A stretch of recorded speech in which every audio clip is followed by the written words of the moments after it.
Strikes will continue in Syria, not only against the Islamic State, but also the Al-Nusra Front.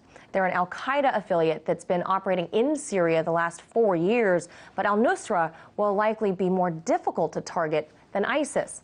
RT's Simone Del Rosario explains who the group is and what part they're playing in Syria's unrest. Jabhat al-Nusra, more commonly known as Al-Nusra Front, has been operating in Syria since 2012, born out of the civil war. It's one of the most effective opposition forces fighting against the Syrian government and President Bashar al-Assad.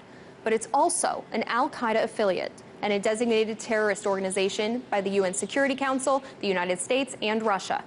The lines are blurred between Al-Nusra and the rebel groups that the United States have been backing in the civil war.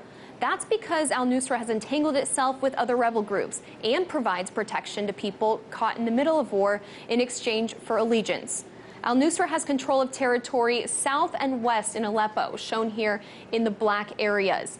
The green areas show where they have government activity. Light blue indicates an area where Al-Nusra has attacked, and the darker blue is where they have an armed presence. But any thought that Al-Nusra is only fighting Syrian government forces should be dispelled immediately. This is just one of many terrorist attacks Al-Nusra Front has claimed. The target, a coffee shop in the northern Lebanese city of Tripoli. The double suicide bombings killed 9 people and injured 37 others a year ago. Al-Nusra Front claimed on Twitter the attack is to avenge the Sunnis in Syria and Lebanon.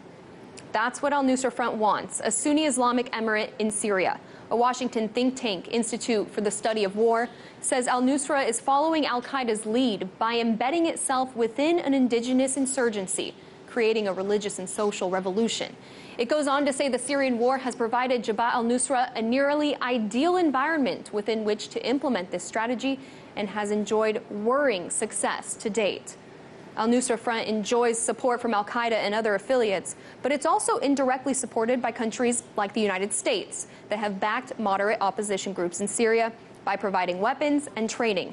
Reports show some opposition forces have exchanged these weapons for protection from the group, and the State Department admitted just this past November that Al-Nusra Front has recruited some of the U.S.-backed rebels. In Washington, Simone Del Rosario, RT.